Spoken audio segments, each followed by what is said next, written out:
Greetings, dear friends. One of our channel subscribers sent a BenQ monitor for repair. It has a problem with the power and backlight chips. The owner replaced them, but they keep burning out, and it's unclear why.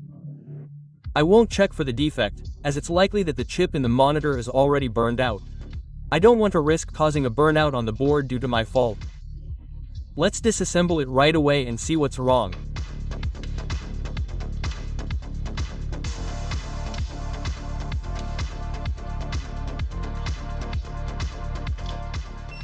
I release the latches around the perimeter and remove the case cover.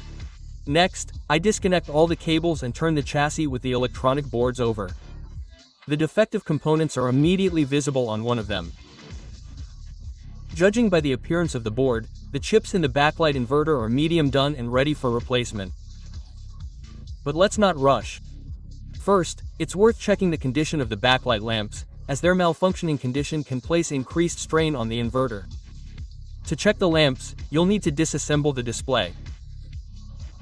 I won't go into detail here, as I've already covered it 100 times in my other monitor repair videos. Basically, I disassembled the monitor, removed the diffusers, and inspected the lamps. Everything was perfect.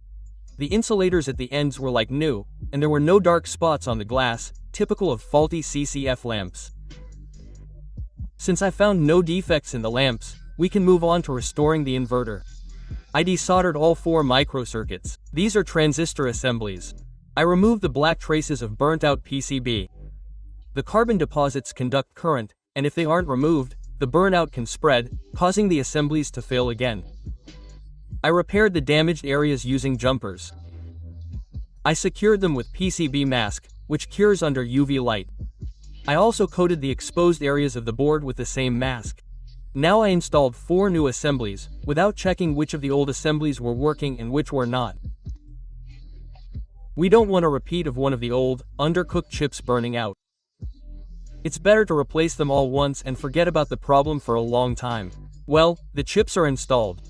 I'm connecting the backlight and checking the operation.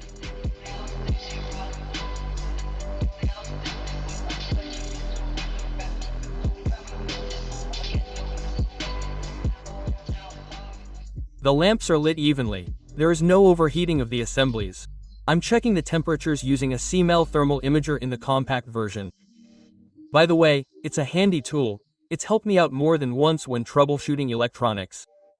I can confidently recommend it. So, I found no defects in the lamps or inverter. I can assemble the monitor and test it. No additional defects were revealed during testing. In total, it worked for me for about a day, but is now packed up and awaiting shipment back to the subscriber. Well, dear friends, that completes my repair.